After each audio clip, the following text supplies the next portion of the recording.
Cavalier Radio 89.1. It seems right now that we have Ron on the air. Ron, are you there? Yeah, I'm here. To reiterate for our audience how much of an honor this is literally the man who wrote the score to the Power Rangers, Mighty Morphing Power Rangers, the original. He wrote the music to it.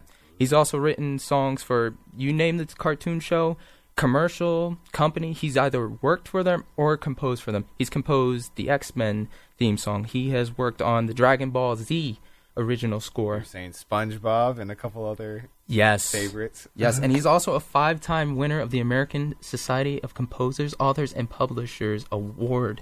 So we are very honored to have Ron Wasserman on the show. Sir, how are you doing tonight?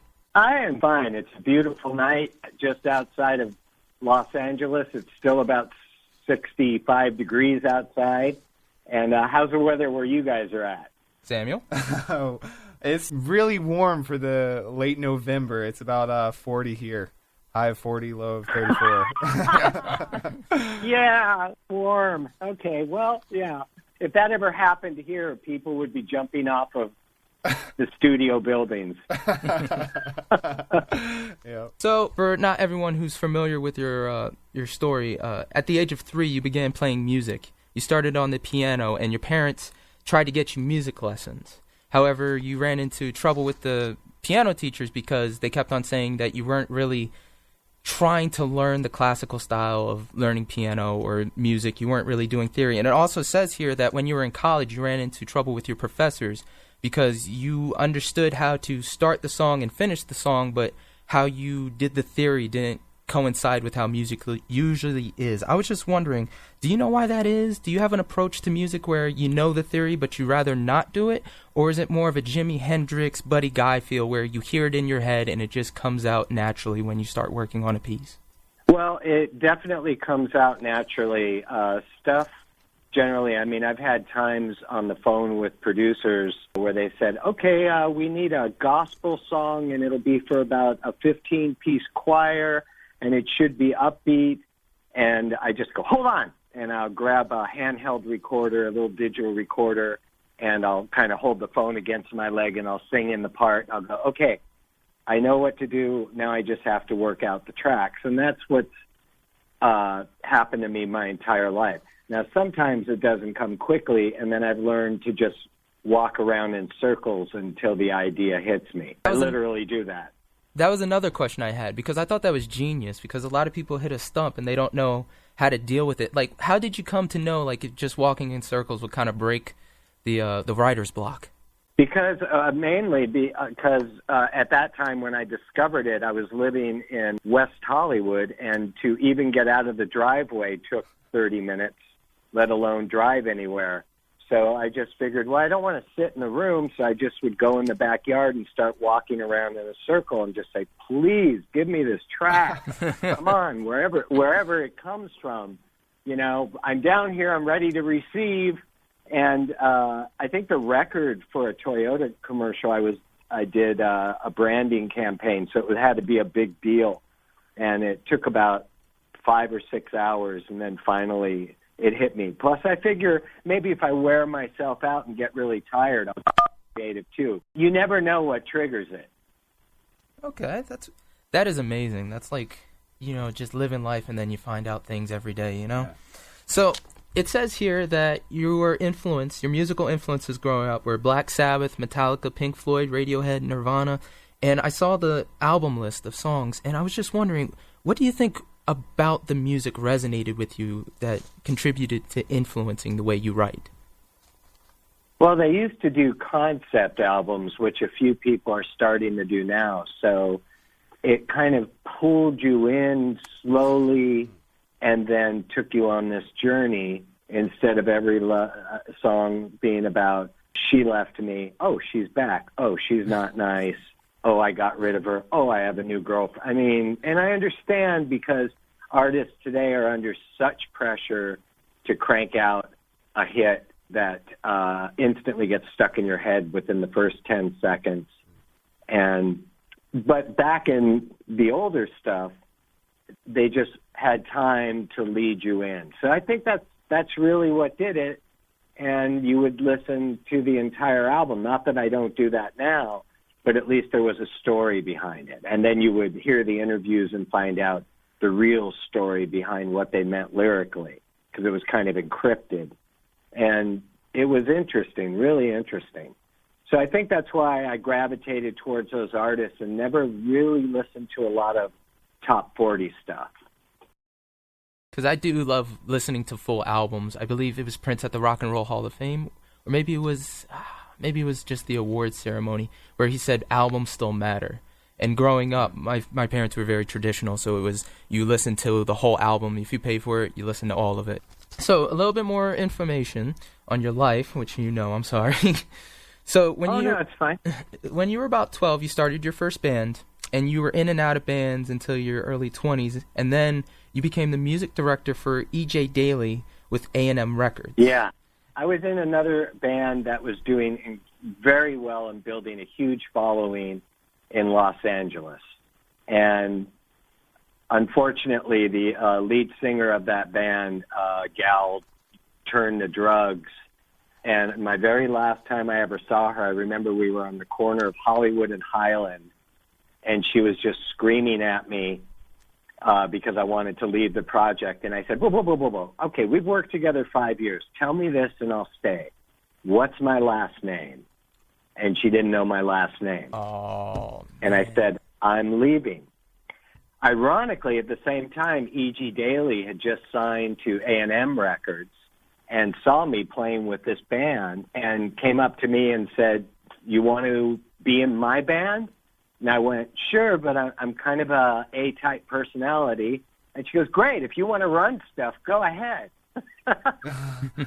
So it was a lot of fun. I mean, the songs were already written and released. Had it lasted, I'm sure I would have got on for writing for a second album, but it didn't last very long. But, I mean, the band was great. It was Matt Sorum, who went on to Guns N' Roses, and Matt Bissonette, who went on to play with David Lee Roth, and I, for the life of me, cannot remember who the guitar player was. Speaking of which, I remember in an interview you said that you missed this opportunity to play with Guns N' Roses by 2 weeks. I was driving down Sunset Boulevard. Now, this is when Guns is hot. So there are, there's a lot of high-end cars in L.A., but not like today. Now it's ridiculous. I mean, it's 40% of the cars are high-end. But I remember just seeing this really beautiful, brand-new black Porsche, and I glanced over, and it was Matt Sorum. And I honked, and we waved at each other, and he said, pull over. So I pulled over, and we were chatting. I'm like, my God, you've made it. You're huge. You're in Guns N' Roses.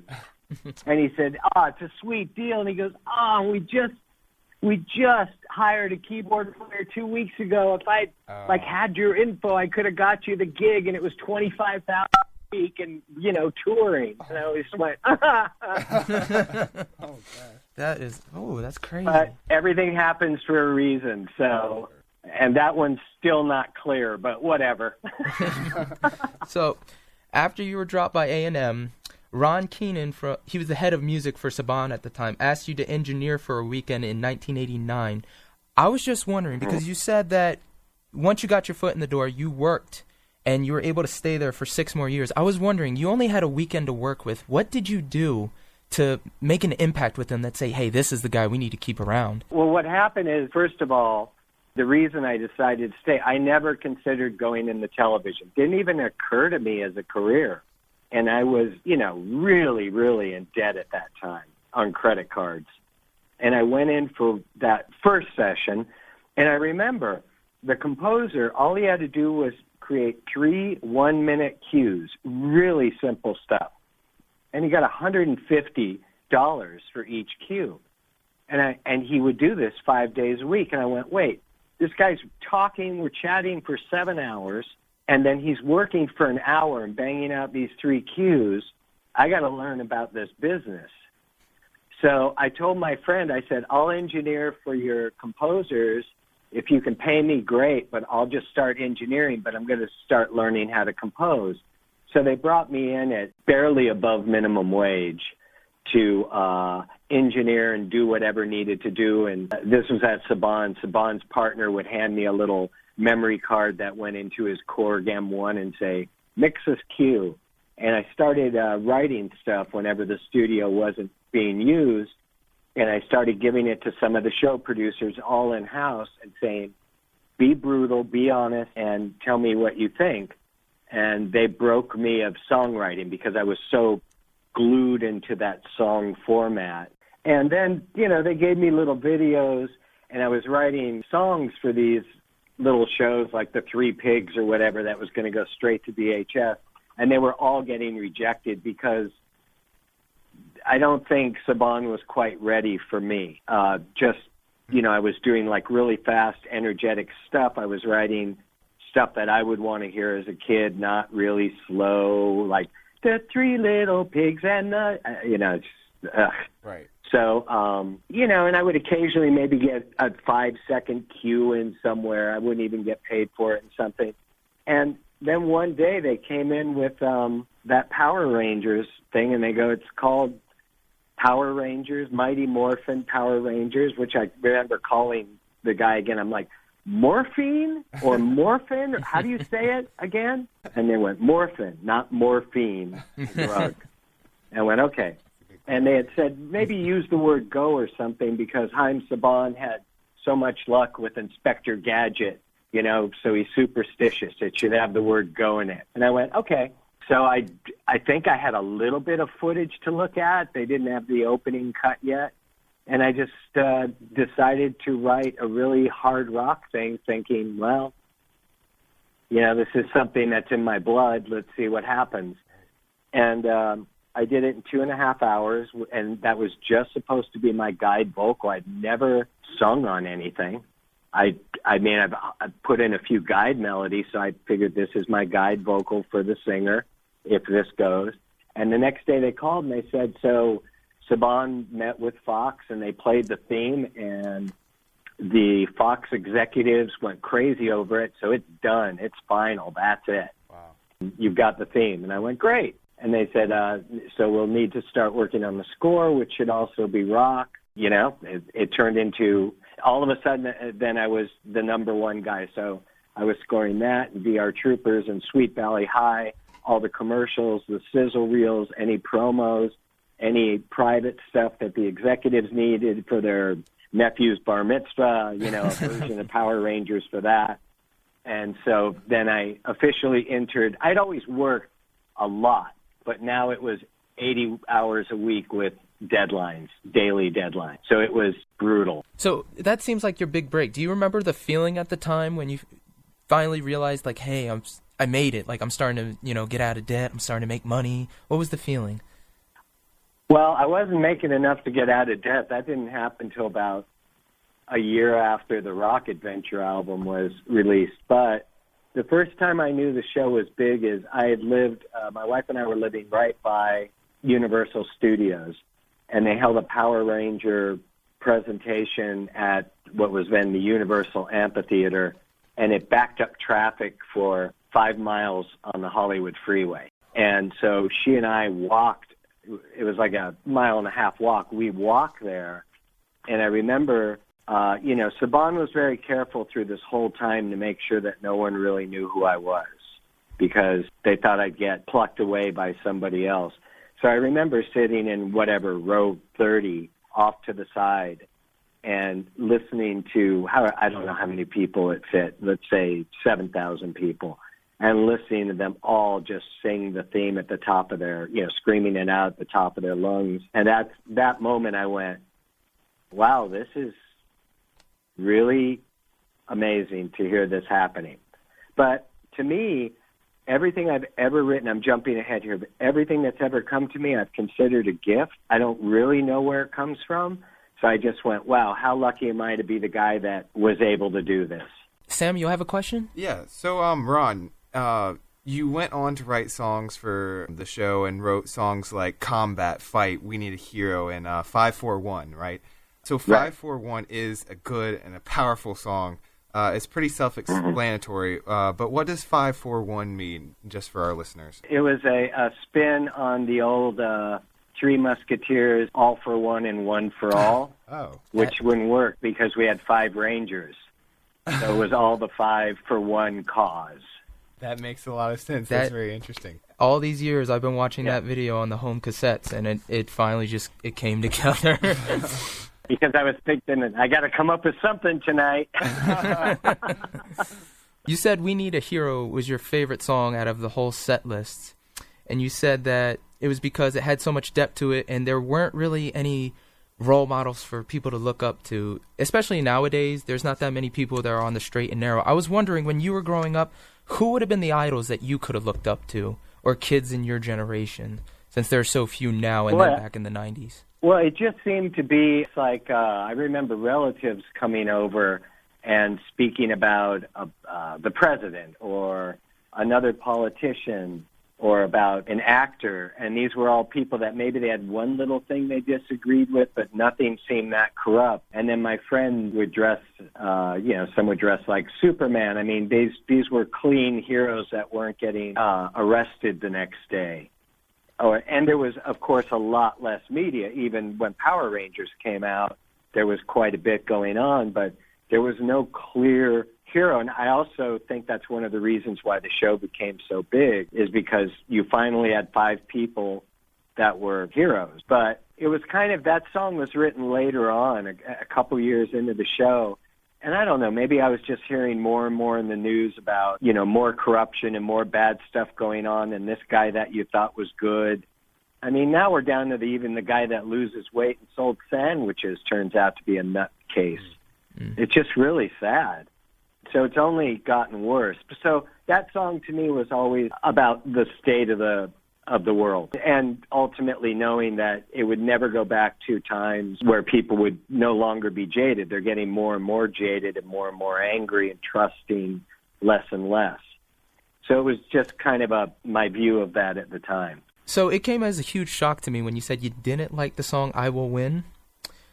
For me, that's a great motivational song. Me and Samuel are both athletes. He plays basketball for our college. I ran cross country for 4 years, and that song, every time we listen to it, it brings something out of us where we understood what that feeling like. I felt like your vocals were just hitting it on point, that feeling of the desperation, the need, the drive to have to win. And you said it was the last song you recorded before you left Saban. Well, I think the reason I don't like it is because we didn't leave on bad terms, but I was incredibly burned out from being overworked, and I went in and I met with Haim and his partner Shuki, and I said, look, I've done an awful lot. I feel it's time for you to be treating me a little bit more fairly here. And they said no. And so I said, I quit. Consider this my 2-week notice, and I think I ended up not even staying for the 2 weeks. But the "I Will Win" was, I think it's because it's about a painful time, but it's written, almost all the songs are written about Saban. So this was you'll see in the long run, I'm going to do the straight and narrow, I'm going to be the honest guy, and I'm going to end up winning. You may be one of the richest men on the planet, but I'm going to win. You'll see. Luckily, but that's what that was about. So it reminds me of a slightly painful time, because I really kind of did expect them to go, well, you have done a lot, and we have billions of dollars now. Maybe we should treat you a little better. But I read them wrong. Considering all the work and how successful it was, yes, I feel like you were right. And afterwards, the scores you went on to do, I'm a huge Dragon Ball Z fan, the X-Men, like I said earlier, just reiterating.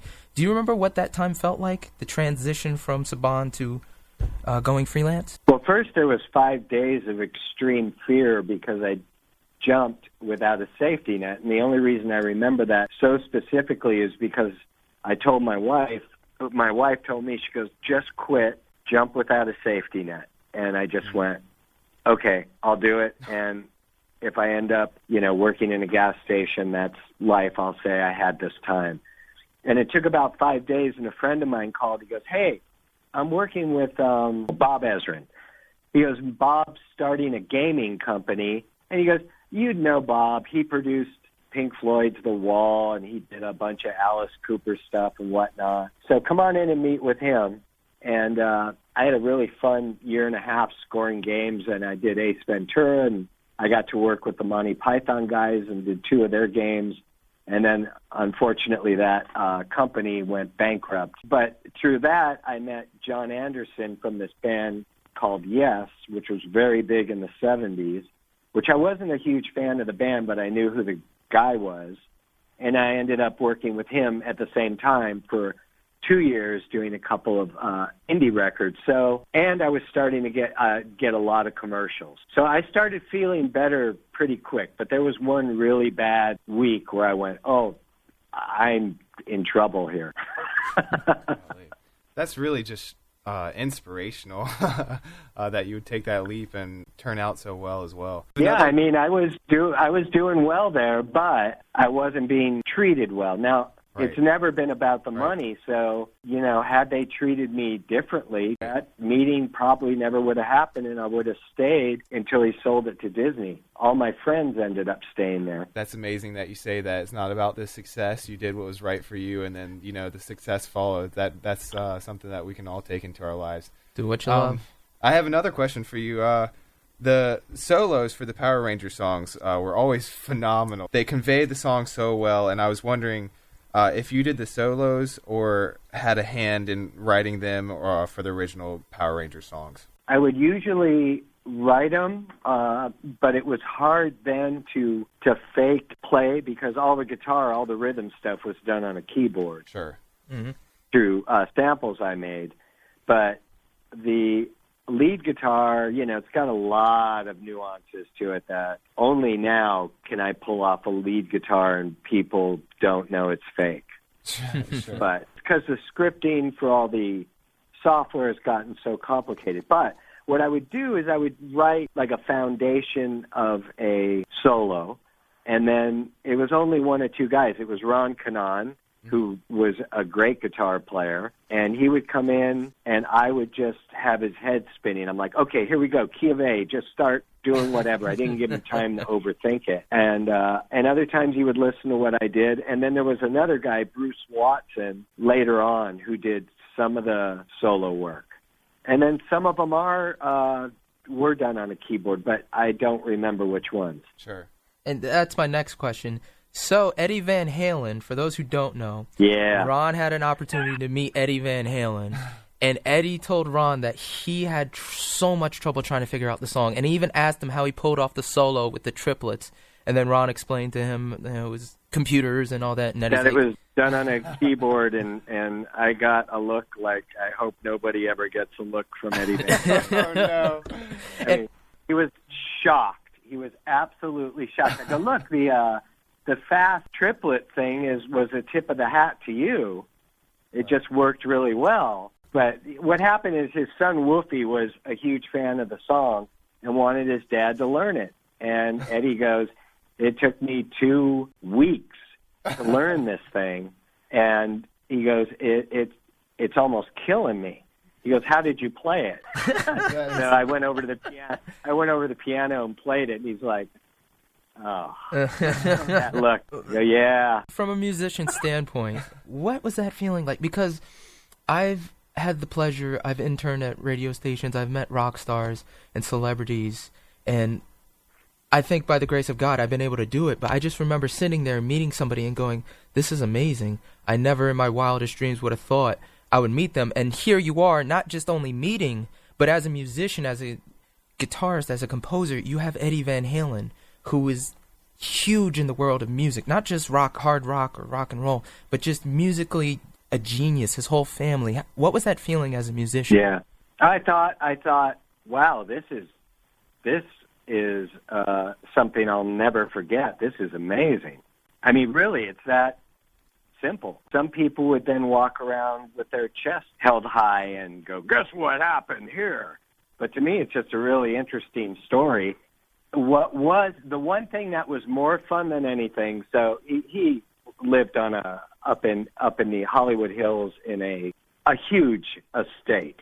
What happened is his wife at the time, Valerie Bertinelli, became a fan of the band I had with my wife. Sure. She put one of our songs in one of her movies of the week, and our manager called and said, Valerie Bertinelli wants you to come up to her house to watch the movie with her. She'd like to meet you. And we went, okay. So we go up, and the movie starts, and I notice there's noise behind me, but I don't know who it is. And the movie ends, and then I hear, hey, come here. And he pulls my wife and I into the kitchen and opens up the freezer and holds up a baggie, and it's got a bone in it that says, not for soup. And he goes, that's my hip. That's how I met Eddie, and then we just hung out. We had on and off. Sadly, they were not getting along great at that time, so it was not the best time to be hanging out with a couple. They had a lot that they were dealing with, but I probably went up there about maybe 20 times over 3 months. But to me, what really was a pinnacle was the first night when we were touring, when he was walking me around showing me the property, and there's a guest house and there's a garage with 6 classic cars, and then he took me up to the studio, up to 5150. And we walk in, he goes, you play drums? And I go, I drum, but on the keyboard again, I don't really play. I'm not that good. He goes, I'm a great drummer. He goes, you get on the piano, I'll get on drums. Let's just work on something. And that was a lot of fun. That's really cool. That's when I went, I'm playing with Eddie Van Halen. And he started... And I'm sucking. I'm sure that's true. But you got to play with him, but that's all that matters. And it was for a while, so it's not, if it had been 10 seconds, then he went, okay, never mind. I would have been crushed. But we went on for a while. I was just trying to play some basic rhythms, and he was showing off his drumming chops, which were pretty spectacular. And I just said, is there anything you don't play? And he goes, well, there's stuff I don't play, but I'm sure if I tried, I could. And I went, people like you make my life hard. I know the feeling. I mean, I saw him 2 or 3 years ago at a Friends and Family Van Halen show when they just came back the first time with David Lee Roth. And Eddie did about a 15-minute solo thing, and there were about 5 minutes of it. I was watching, I was listening, and I have no idea how he got those sounds out of a guitar. Wow. I mean, his timing is it's just he is a genius, beyond genius. It's just truly amazing. You mentioned Fisher, and I also wanted to hit that because that is a huge milestone as a musician also. In 1999, you independently released the album One. Fisher is the band you have with your wife. And you put it on MP3, and it became, you guys were hailed the biggest online band of 1999. And your hit, I Will Love You, hit #1 on MP3.com. And it says here that True North was released in 2000, and 11 of the songs hit the top 40 on MP3.com. And I was just wondering, do you and your wife feel that you guys are the pioneers for releasing music online so other artists can be widely seen? Because it feels like you guys were the first ones to do it that made an extreme impact. Well, had Doug Morris, who was head of Universal, and Jimmy Iovine, who we all know now from Apple Music. And one of the reasons I banged out the Power Rangers theme so fast is I was working on this other song called Breakable, which I wanted to work on that night for Fisher. So when I got Power Rangers done and out of the way, I worked on this song Breakable, which ended up being in the soundtrack for a film called Great Expectations a few years later with Ethan Hawke and Gwyneth Paltrow. That got us a lot, got us popular. We didn't know it yet. And then we did some Lilith Fair shows, which Sarah McLachlan used to run, and we would have 500 or 1,000 people showing up just to see us. And I went, oh, maybe we should release a CD, which is kind of the kiss of death back then, because if you weren't signed and you were releasing your own stuff, it meant you weren't good enough. Mm-hmm. And I figured, well, let's do it. So we did it, uploaded some stuff to MB3, came huge. Time Magazine came to us, CNN came to us. I mean, we had so much press we couldn't be ignored. Wow. Doug Morris hears the song, knows the story, and we sign a deal memo at 10 p.m., 1998 on Christmas Eve. I'll never forget it, because he had his lawyers working till 10 p.m. with us that night. And we signed it, we went, all right, well, here we go. We work on the album. I have a lot of meetings with Jimmy and Doug, and Jimmy and Doug would say, so what do you think the future is? What's going on here? Because, what's going on? Right. And I said, well, nobody wants to buy full albums anymore for $18 because they suck, and they want one song. So the future is singles, and somebody's going to put them online, and somebody's going to sell them for $1, and whoever does it first will be the McDonald's of the internet with music. And they both said, not in our lifetime. We don't do singles. We'll never do singles. And obviously that's changed. But had they listened, because I was ready with ways to market, ways to cut back on piracy, and no matter what I said, nobody would listen. They just didn't hear a word. So after the first album, which did great at Top 40 radio, but we had distribution problems, and that distributor was going bankrupt, and I had proof. I hired a marketing research gal who would call Warehouse Records in Florida and spoke to the manager, Bob Smith, on Tuesday, February 23rd, can't get the CD. Have 50 people coming in, can't get CD. Presented that to Universal. They went, we hear this from all of our artists. And I said, you're joking. We terminated the deal after one, and the reason we did is because I got back the rights to the indie record. And so the next day I started licensing I Will Love You, the same version on the Interscope record. Right. I would just get a call, from television shows, major shows, and they'd go, we heard we can license it from you now. And I went, yep, and it was great. And that's why we terminated it after one. And we knew we were doomed with them. They were just not organized. Right. And I actually wanted to ask you about the song that you just mentioned, I Will Love You. You once said that it was the song that you were the most proud of. What was the writing process like for that, and what was your inspiration behind the song? A friend of mine had called, but he was deeply in love with this woman, a very emotional guy. I kept telling him she sounded like a psycho. I never met her. And he called me crying about how she had dumped him. And he'd been to her house, and I said, look, you don't want a restraining order. Don't do that. But he was so devastated by it, and it's the first time in my life that a male friend has ever called me crying. And I got off the phone with him, and I had the house to myself, and I had the grand piano in the living room, and I sat down and wrote the song. Wow. And he has no idea to this day that it's about him, because we haven't really, and not that the relationship just kind of fell apart for just because he was busy and I was busy, for no other reason. And he moved to another state at one point. But that's what inspired me, and it's one of those songs that it almost came out in one take, but I handed it to my wife, and I go, and it would be to the effect of, till the da-da-da-da, till the da-da-da-da, I will love you, love you. And I said, fill in the blanks with something cool. And she filled in all the blanks. Wow. Wow. That's great. But the melody was there, and I said, we're sticking with this melody, and it's going to be a solo piano song. And even Jimmy Iovine he yelled at me once. He's like, it needs some strings, and it needs to be much bigger. And I said, no. 800,000 people already have it for what it is. It doesn't need to change. All you need to do is find another 5 million people. That's your job. And it was fantastic because I sensed that less was more.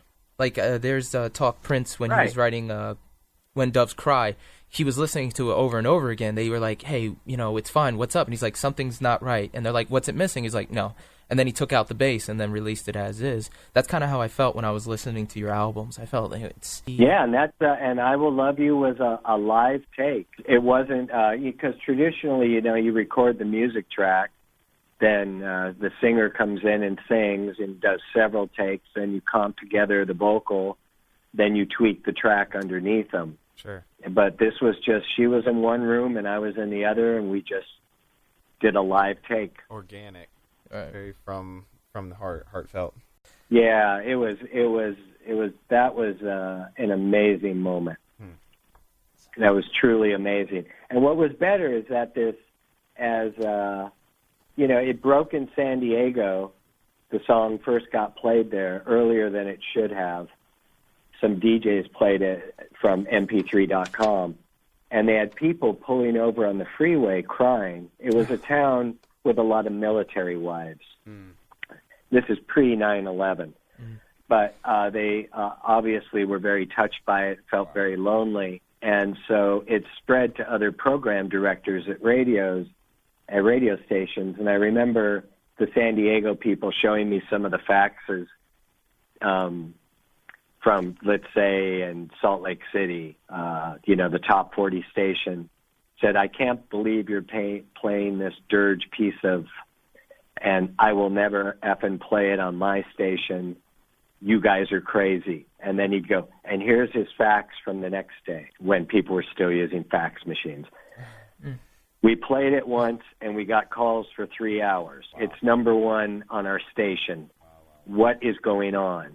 And so it spread all over the country like that to all major markets. It was amazing. Now it's easy with Adele.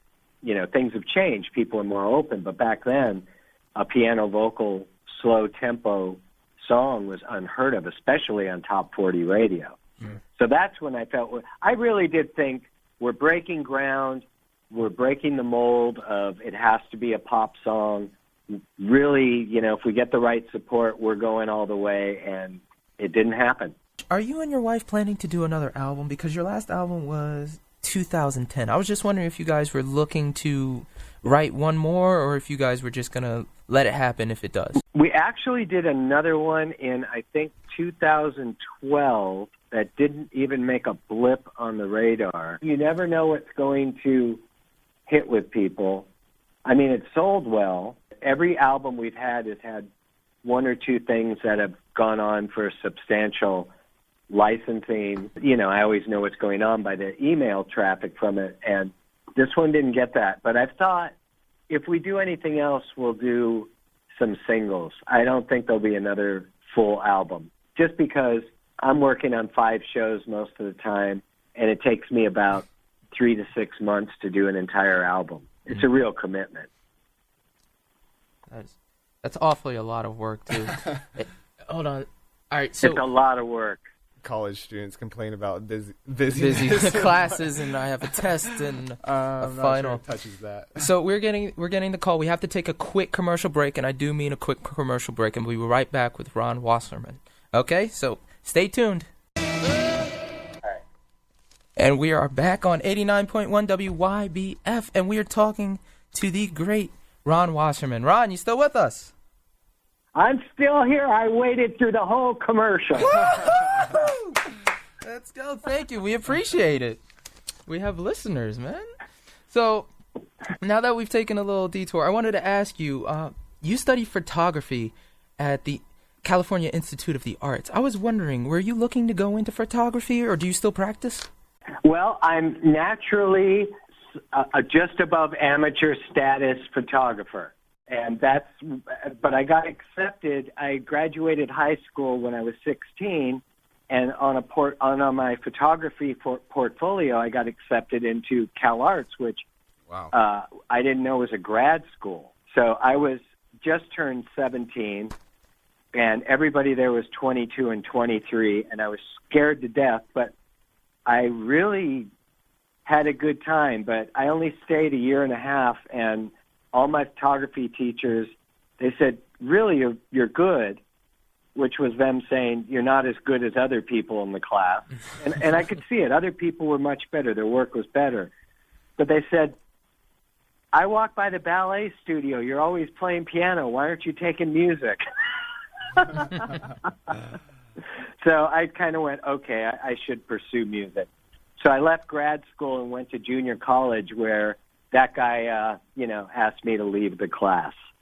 And believe me, I don't hold anything against the probably 7 to 10 music teachers I had as a kid, or the people through school years, or that college theory, music theory teacher. I don't blame any of them. I just simply had my way of doing stuff. Right.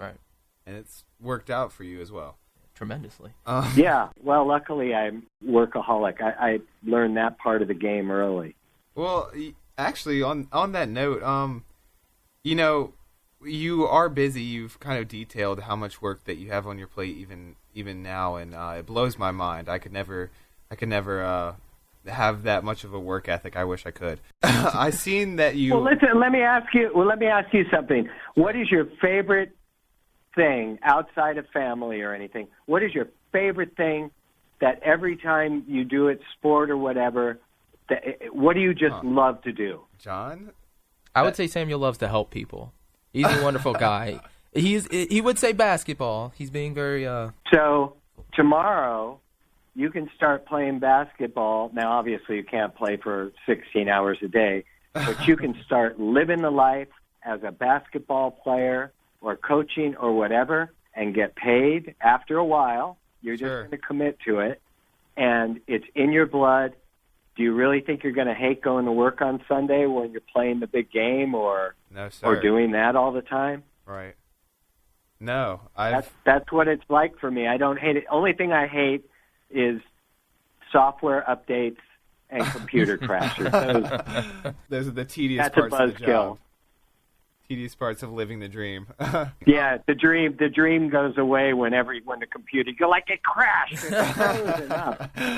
Because you are so busy, you know, you've kind of said that work is how you get a lot of your enjoyment, but I know that you have other hobbies like biking. I just wanted to ask, how do you find the time for that? Is it just a hobby, or how much time do you put in that? Well, right now, luckily on every show I work on, I know that they never get into their production offices until 10 o'clock. Okay. Now, there's times I get hit with stuff that I know has, say, a 9 a.m. deadline. There's times I can't go, but I've gotten into this routine. I've been mountain biking for about 2 years, but the last 3.5, 4 months, I just would wake up and I went every single day. Yeah. And I just found that I love it. Doesn't matter that 70% of the time it's the same trail. I just go. I'm there. It's 5 miles from my house. Sure. I do a 6-mile ride. It's a somewhat brutal 3 miles up and a great 3 miles back. I do it in 38 minutes. Throw the bike on the car, go home, drop the bike off, come to the studio, which is a block and a half away from my house. And then I go to the gyms in the evening and just do, like a little bit of weights, but a lot of cardio. Wow. Discipline in so many parts of your life, too. I love mountain biking. There's days where if I could, I would just keep going. But I did a ride with my son on Saturday, I think, and we got lost in the mountains, and we were out about 5 hours. And when I got back, I was pretty sure I was going to be dead by the evening. It was brutal. I was hurting in places I've never even knew existed. I have only had one other time like that. We on the cross country team, we're given a certain amount of miles depending on the runner and what we're trying to do. Oh, I ran cross country in high school. Really? Yeah. That's amazing. So you know the pain we go through, like trying to add on mileage and doing the workouts. But isn't it great? Isn't the payoff great? When it's better, but go on. I didn't mean to interrupt. That's fine, because you know what? I'm adamant. That was not my first sport. I play other sports very well. So I hated the idea of just running for no reason. Like maybe the last 200, 600 meters, I'll book it and catch somebody. But like when you're going through it week by week, it's just painful. And I remember I wanted to see Motorhead in Upper Darby not too long ago. And I asked my coach if I would have permission to do the workout prior to practice. He wasn't too happy, but he gave me the mileage. And I recorded him just to make sure there was no mess-ups. It was a joke. But when I listened back to it, he said do 4x4 of 4 milers. So I said, okay. It didn't register. I'm used to him saying go 10, 12. The years prior were very heavy loads. So I ended up doing 16 miles for a workout. It was go for a 6-minute mile, recover for 3 minutes, and then do it. And I just banged them out. I was too stubborn to think, hey, you know what? no, this is not right. Something was a mistake. I did them. I got the 16 in. I went to the concert, and then the next day I told him, and he just started laughing at me. And I'm like, why are you laughing at me? What is so funny? And he goes, I told you to do 4 sets of 4 miles. And then everyone around us just started cracking up and laughing.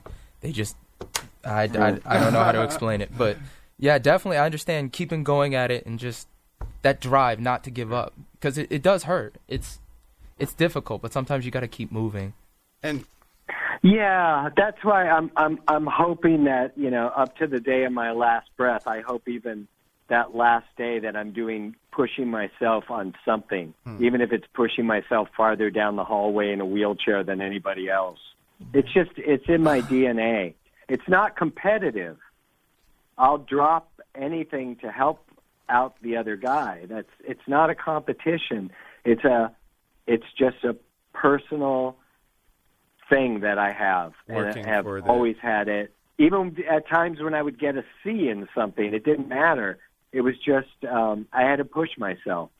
I just do, because I think I'm afraid as soon as I relax, I'll probably go, hey, this is nice. Maybe I should get some Cheetos and relax. Oh, maybe I should have a beer and relax, and then You're done. Dead. yeah, downward spiral. Because I have so many friends that have done that for so long, and now they're freaking out because nothing ever happened, and nothing's going to happen. That's painful to watch them go through.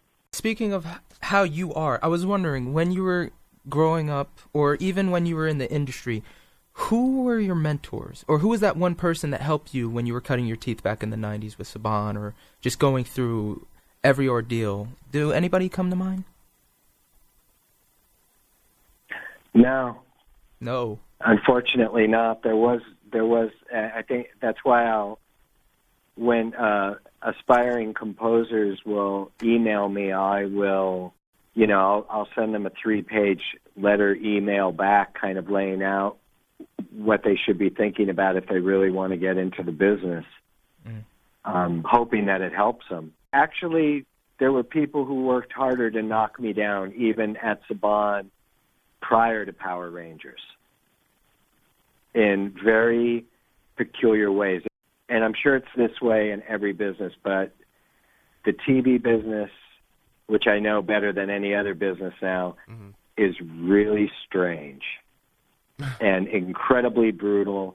There are times, plenty of times, where I'll hear something and then I'll tell that person, I'll go, wow, I'm surprised. I thought my back was completely full of knives. I didn't know there was room for another one, but apparently there was. It happens, but it happens to everybody. Wow. And that's another thing that drives me. You know, I'll get stabbed by somebody, and I'll go, okay, well, our new shows will come out at the same time. I hope my ratings are higher than yours. Right. Fuel to the fire. Get them back. Yeah, that's it. You know, success is the greatest revenge. You know, talking to you, it's no wonder that you have achieved the success that you have. Just, I've heard so much of your work ethic and what you use for inspiration, and I feel like I'm getting inspiration by osmosis just talking to you. Oh, that's wonderful. Thank you. I mean, Thank you for that, if that's really happening, that's great. Just, you know down deep inside what you love to do, and you got to do it. Yeah. And we know that you are a firm believer in Feng Shui. I was just wondering how you got into that, if you still practice it, or... Yeah. And my wife is gotten much better. She was a complete and total slob, not personally, but her surroundings.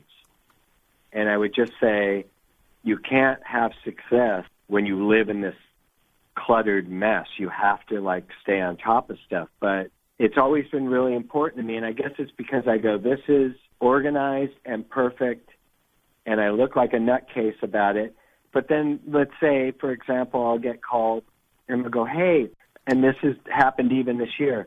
There was a song in 2003 you wrote, and they're not sure that they want to use the vocal, but we don't have an instrumental. Can you get the instrumental? And within 20 minutes, I deliver it to them because I have a cataloging system and 75 drives with everything I've ever done and the separate track. And it takes more time to do that, but it pays off really well in the long run. But the feng shui thing just came to me naturally. I mean, when I had the studio built, and it's just a rectangle room, it's nothing incredibly special. It's way more to keep sound out because I've always worked at low levels.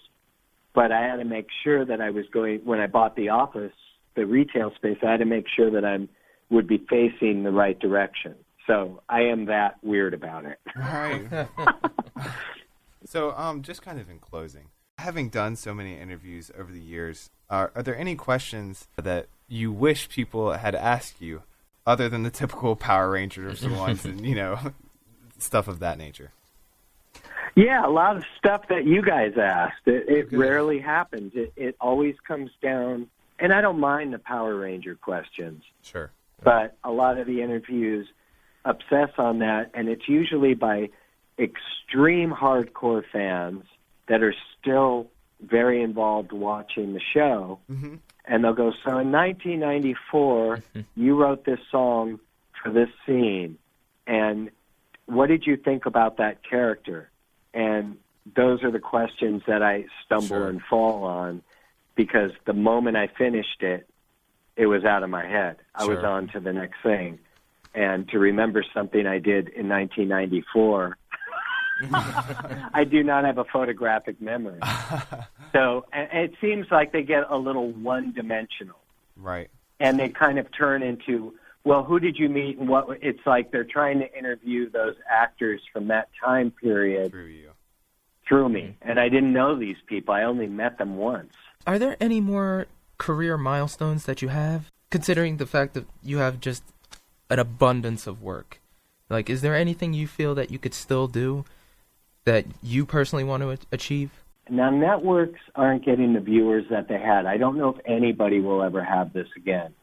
But I would love to someday be lucky enough to get a show like, which I haven't watched, but Breaking Bad or Blue Bloods that I do watch. Kind of a drama, do a bit more of a serious score, and it'd be really nice to get an Emmy nomination. I don't even care about winning. It'd just be nice to get the nomination. That'd be fun. But if I don't care. Right. And you, in another interview, when asked if there was, anything writing-wise, you said you wanted to work on darker dramas, you wanted to work on a different aspect of television, and then I posed the question, what was the difference between a composition and writing music? Because I felt that maybe, I'm no expert, so I apologize if I'm wrong, but... No, it's fine. When you write a song for, like, a commercial or something, that's more music-based, I needed something quick, I need to throw it out there. But then when you write for a TV drama or you write for a movie, that's more than years worth of calculating, okay, is this song correct? Is this in time? Are they playing this right? It's a lot that goes into composition that people really don't know what actual music theory is. They just know, okay, can you play this chord? They don't know when you say key of A, that means there's this many keys in it, there's this way they can move, there's this that can't be played. Right. There's an actual formula that, when broken, the person breaking it knows what they're doing. Yeah, exactly. And that's one of the specialties that I have in TV, because sometimes on the shows there's a lot of underscore, which people don't notice. And it's the same in film. And that's when it's done correctly, when you don't know it's there. Now, of course, you have feature moments, the Star Wars theme, stuff like that. But if you went back to some film and said, I am just going to listen, you would be shocked at how much music and background sounds and sound effects and birds and how much other stuff is put in there. And when it's done right, you don't notice it. Just like when you're walking down the street, you don't really notice anything unless it's wrong, like an extra loud motorcycle or something else. You just go about your business. And that's when the music, on the music end, that's when the score is perfect. When you really hear the score, even if it's beautiful, it's not the right score. Right. You don't know it's there when it's right. To a lighter question, singing, you once said that when you were trying to do the Power Rangers Redux, that you remembered when you originally did the Power Rangers songs that you used Diet Pepsi to try and help you hit the notes. I was very curious how you figured that out, too. Like, that was something that just it's one of those things that works for you. I was just wondering how that came about. Well, it came about because back when I was doing all those, everything was pre-computer recording. So what you record is what you've got. And since I'm not this amazing singer, I learned that if I tripled every part, and some of them have 4-part harmonies, tripled or did more, I can't really remember, but we'll stay at triple. So I have to sing the complete lead vocal 3 times, all the way through. There's no copying and pasting. There's no pitch correction. I got to nail it. It's got to be tight. And you're recording it on 2-inch tape. So was this analog? After you've been singing, what's that? Was that analog? Yeah, all analog. So when you're doing that, let's say you've got one thing, and you could still punch in and correct parts. But, okay, now I have my lead vocal. Now I need to double it. And for me to get the sound that I had, like a lot of rock singers, they use their throat, which is not how singers sing. They use their diaphragm, and it comes up from very low. But I was just like, I found a sound in my throat.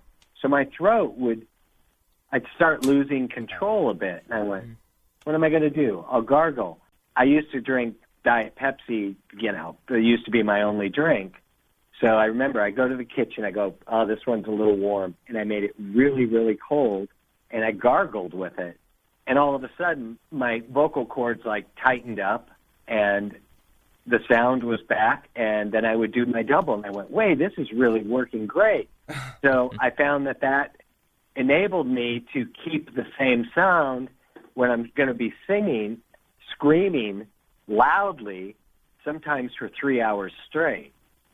Because I've got to do 3 passes on a 3-minute song of the lead vocal, then 3 passes of the first harmony, 3 of the second harmony, then other various little background parts, maybe a 4th harmony now and then. When I did Redux, it was a breeze because I would find the sound, but let's say I'm a little bit off on that one there.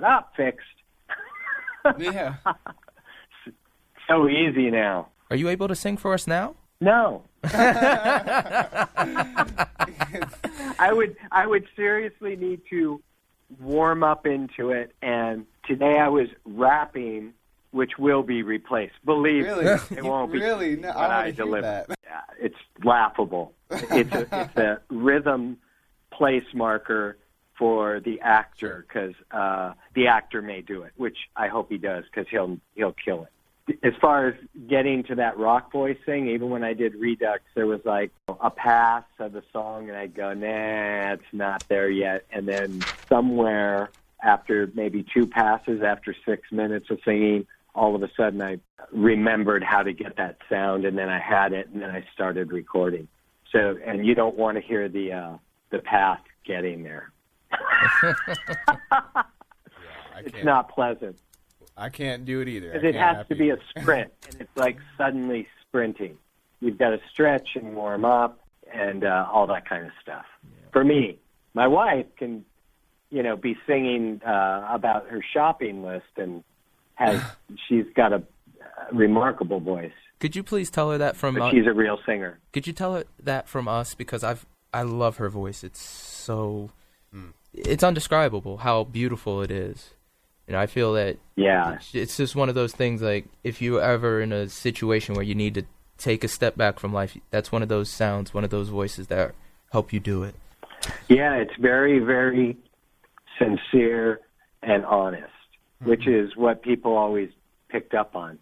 And if I wrote something, if she could relate to it, that's how she was able to emote for me. Right. But I think the most I ever did on the Fisher records was an occasional buried way in the back harmony. If I felt I wish I should add her do it on these 3 words, I'll just do it. Because when I sing, I can fake her voice as a harmony, and people think it's her. Even she will think it's her.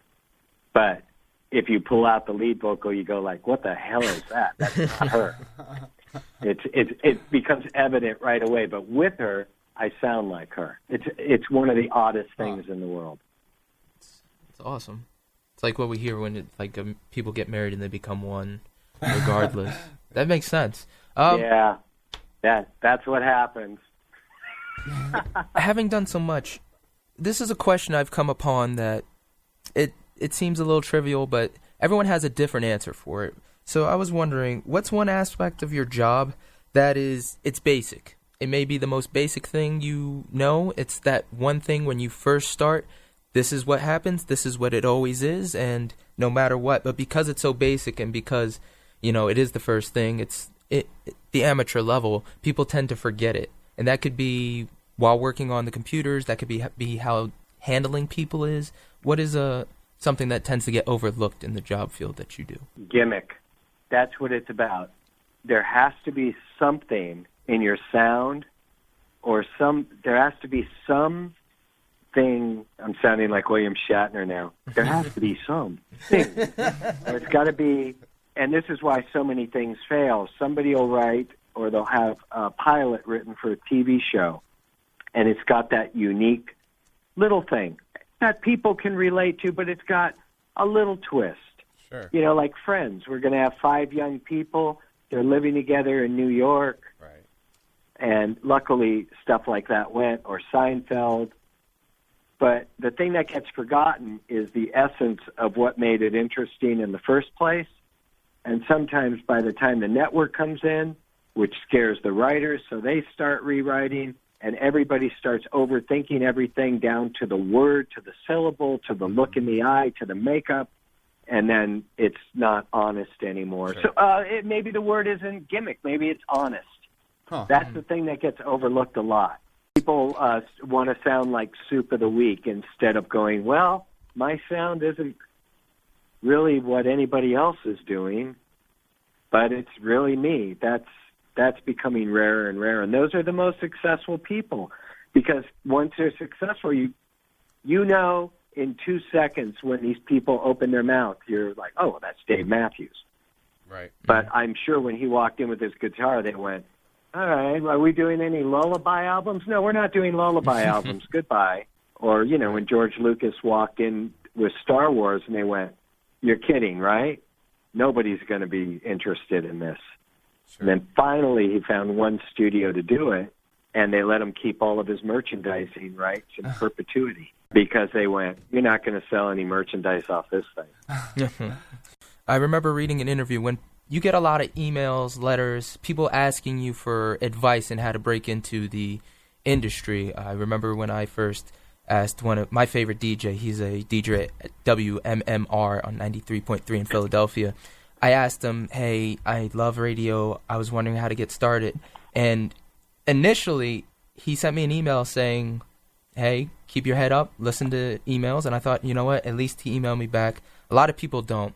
And then he patched me through to the music director, and then I was able to get an internship. And I'm forever in his debt and everyone at that station. And I remember when you were doing the interview, you said you told them, tell whatever company you can find, make it a good one, I make good coffee. And only 2 of them listened.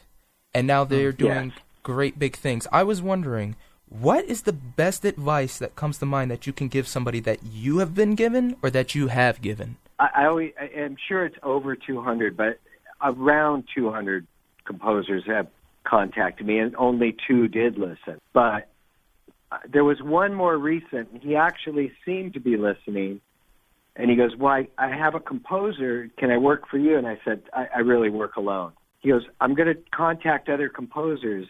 I said, send them one sentence, because if they're busy enough to need you, just write like, hi, my name is Bob. I make amazing coffee. I'll work for free. I just want to intern for you. I go, if you do that, they'll go, this person understands. So it's to keep it very short and concise. But you are going to be a slave. It's a rite of passage, because nobody's looking for what you do. There are not agents looking for people. I've done full or partial coming up on... it's almost 3,000 episodes of television now, even if I have, 4 minutes of score in it. But I don't have an agent. I've had one meeting for one agent a year and a half ago, and we both decided we don't need each other. So there is nobody that's going to shop. So the way in is, A, your stuff's never precious.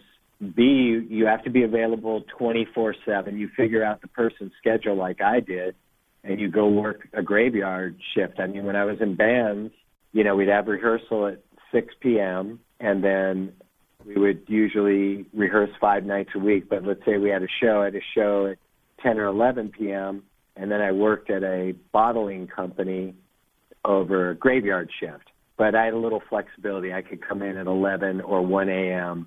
as long as I stayed 8 hours. Right. Looking at the invoice and pulling, you know, orders for wine bottles, go home and sleep, get up, go to rehearsal.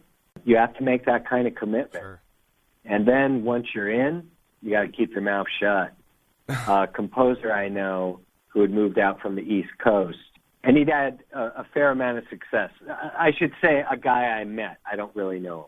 Sure. And then he was at a session for a big production company, and they wanted him to change one of his music cues.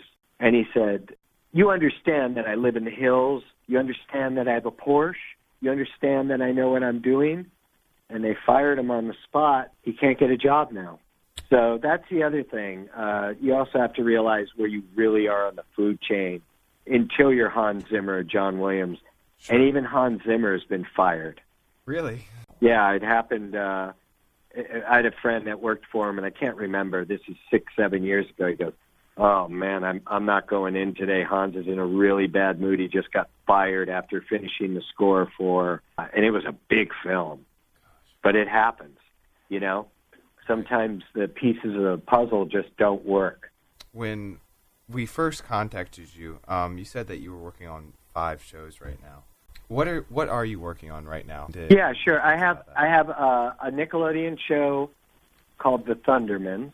Okay. Which luckily is number 1 for its demographic, which is like 6 to 11-year-olds.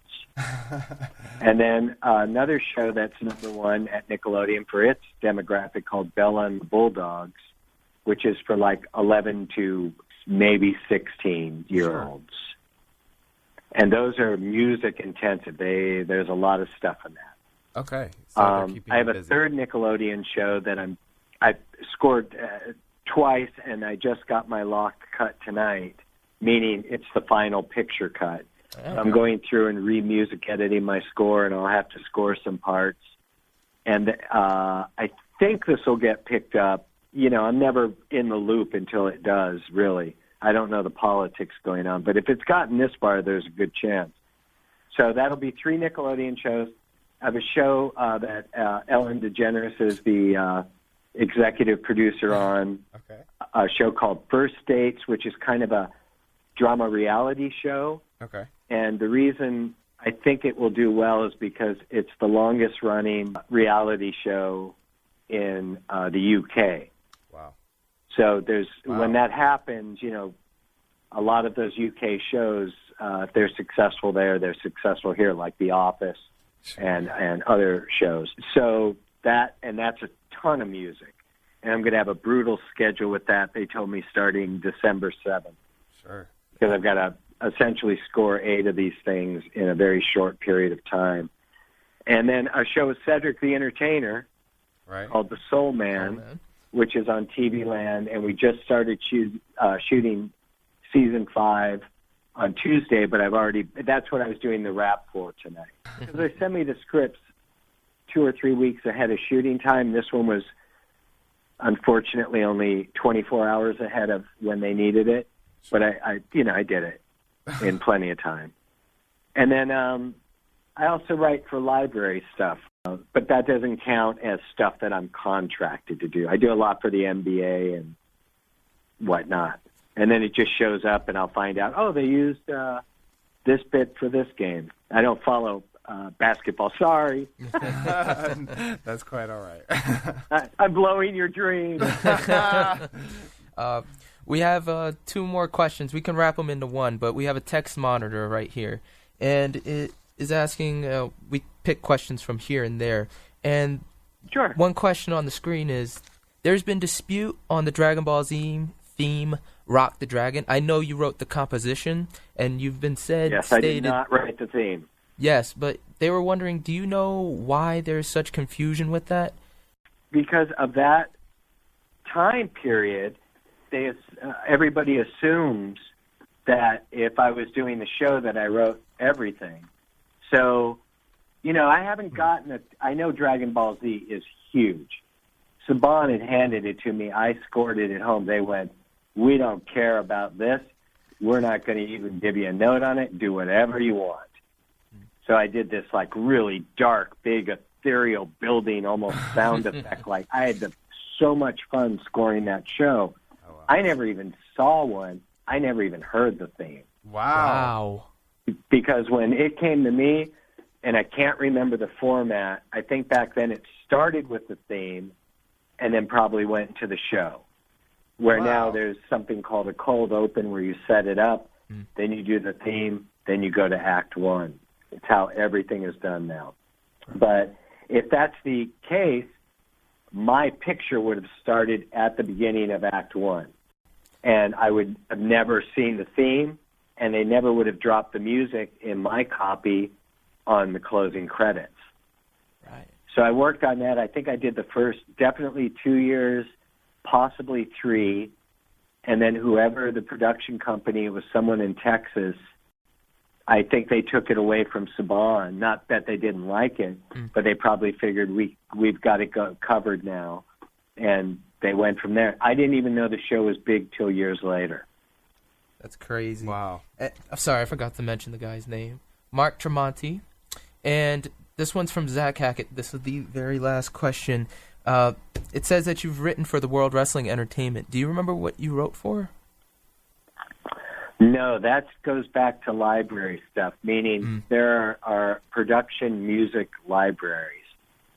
And not in my case, but the reason I'm into it is because my one friend who knocked on the door and said, I make coffee, and then ended up, doing partial film scores with Hans Zimmer, also was writing for a huge production music library.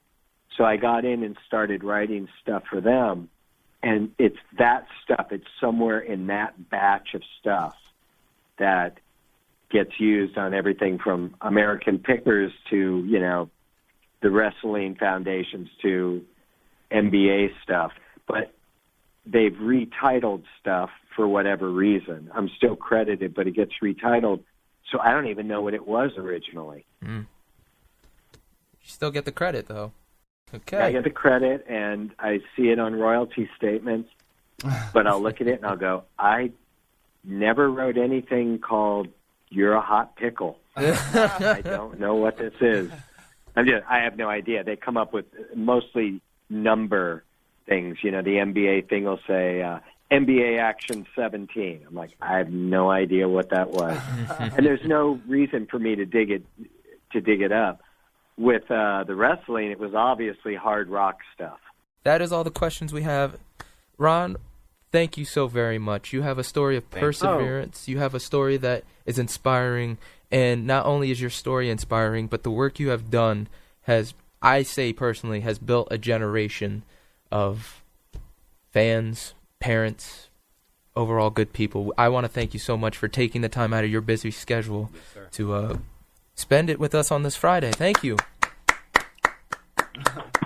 Well, thank you guys very much. It's been wonderful, and I appreciate it because it's nice to not just be sitting alone looking at a computer for a bit. I actually looked around my room. I haven't really looked around because I'm always, right at the monitor. Always working. But we're going to go out with a song that Ron wrote. It is called Fight because it is very inspirational, and it's a great song. So stick around. We're not done yet. We got a little bit of time, and then when we come back, we're going to get to those video game songs we were talking about.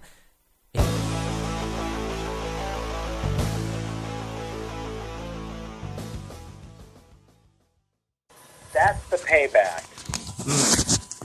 I mean, I've had also a few people write saying, because of you, I picked up a guitar. I didn't want to blow it for him and say, you mean a piano? and they go, and I'm in a band, and we just got a record deal, and if it really goes, then you're going to be backstage. And, this was several years ago. I guess it didn't go, or they forgot about me immediately. But those are the payoffs, and or people who were being abused and said, but I would curl up in bed and listen to that album, and it helped me get through things. That's what I think I was put here for. Wow. That's why I think I was given the gift, really, for no other reason. If it's helped anybody out or inspired them, boy, could you ask for a greater gift to be given? Right.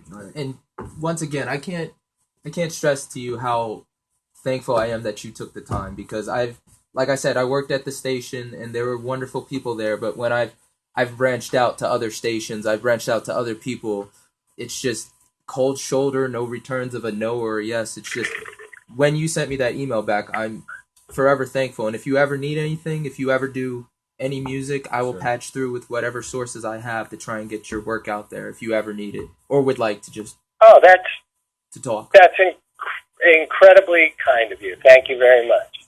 But I got to tell you, if this is the first live interview you've done, you guys are set, because this was like better than some of the, known DJ interviews I've done. Oh, thank really. you. Thank you. But maybe you're the new generation of interviewers that are able to incorporate a foundation, but build all sorts of interesting questions around it. So it becomes more of a whole story instead of just, so you made the pocket hose. So let's get back to the pocket hose. Right. The water comes out of the pocket hose. What did you think? No, you're married, but let's get back to the pocket hose. Yeah. And thank you for answering questions. It was truly great. So, Well, thank you for saying when you have a morning show in New York, call me again. Will do. You know what?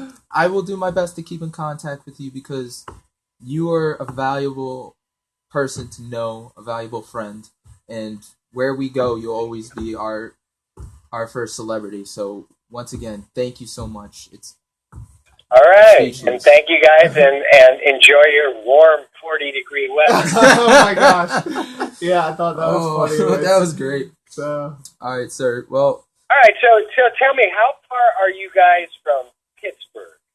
Pittsburgh, 3 hours? 3 to 4, depending on traffic, about 3 hours.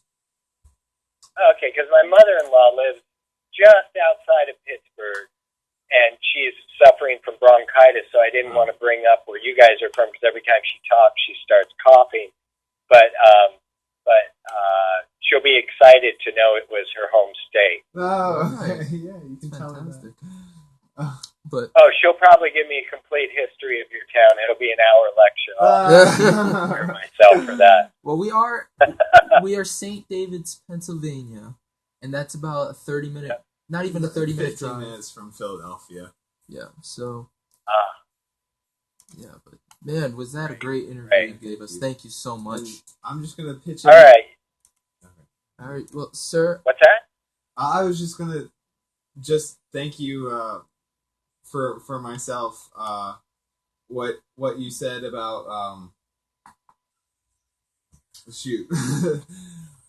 just keeping your head down and working, and when you were talking about I was afraid to relax because I thought I might like it, and then I might get some Cheetos and relax a little bit more. I don't know. That's just something that I needed to hear right now. So I want to thank you so much for not just your inspiration to music and everything, but through just... Yeah, look, you would think that I don't face a tremendous amount of adversity and people who flat out lie to my face, and then, it's such a small business, I find out what was really going on, and it's unjustified behavior on their part. You would think at this stage that I wouldn't go through it anymore, right? But the more work I get, the more I go through it. So I've really learned, all the years of, even at certain points, at one point of all, being homeless and really not having the right nutrition and all of that pays off in these times, because you go, I've been through worse, I can handle this. But it's a constant. And it is for anybody who wants to do anything special. Even if they want to just be the best janitor at their business. It doesn't matter what it is. You're going to run into it. As soon as you get noticed, somebody's there to knock you over the head. So you're obviously getting this lesson now. You just need to carry it with you. So there must be bigger things planned, or it wouldn't be happening. Very true. Well, thank you. The wisdom you've given us, we'll not forget it. Thank you, sir. All right. You guys have a great evening. You I too. can now delete my no cussing giant 40-point font Thank you. text that I had on my computer the whole time. No way. That is great. That's funny. Well, sir, thank you so Yeah, much. I made it.